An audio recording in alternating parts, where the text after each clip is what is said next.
Are you familiar with IATSE? This is the union that represents hairstylists and makeup artists, as well as plenty of other crew members that work in television and film. And even though they are standing strong alongside their writer and actor friends, they are not on strike, but they are also out of work. I interviewed 10 hairstylists and makeup artists for a story on Allure about how these strikes are impacting the hair and makeup community. These are high-profile, decorated creatives that have worked on some of your favorite shows, your favorite celebrities. It's why a fair deal so urgently needs to be made. I know that before the SAG strike, there was a story that came out insinuating that one studio member said that people would have to start losing their houses before they would go back to the bargaining table, which is absolutely callous, but they may have more to think about than that. We're already starting to see the toll that these strikes are taking on IATSE members. IATSE Local 80, which is a union of grips, received a threatening letter to their offices in Burbank on Friday, August 25th. It was said that the sender was distraught over the writer and actor strikes, that he was homeless and out of work.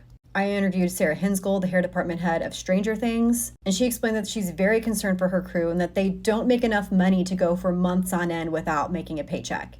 On top of that, IATSE members must work a certain number of hours a year to maintain their health insurance. So they book jobs accordingly to make sure that they'll hit those hours and thus be able to obtain that insurance. Another anonymous source explained to me that it's even hard for them to file for unemployment because they are technically not on strike. On the other hand, if you file for unemployment and you say it's because of the strike, they will say the strike is a voluntary thing. Not to mention, you cannot cross picket lines or else you'll be a scab. Sure, you can take on gig jobs, but will that keep you afloat as long as you need it to before the strike ends? I think the burning question for a lot of people right now is how long do we wait this out before I have to find another means of income or perhaps an entirely new career? This is affecting an entire ecosystem of businesses in Hollywood. For instance, there's beauty supply stores like Namie's and Nigel's where members of on-set crews go and shop frequently. They'll often buy product in bulk for their sets as well. Restaurants, caterers, dry cleaners, all of these businesses will be affected while these shoots are shut down. Another big concern that's being glossed over right now, because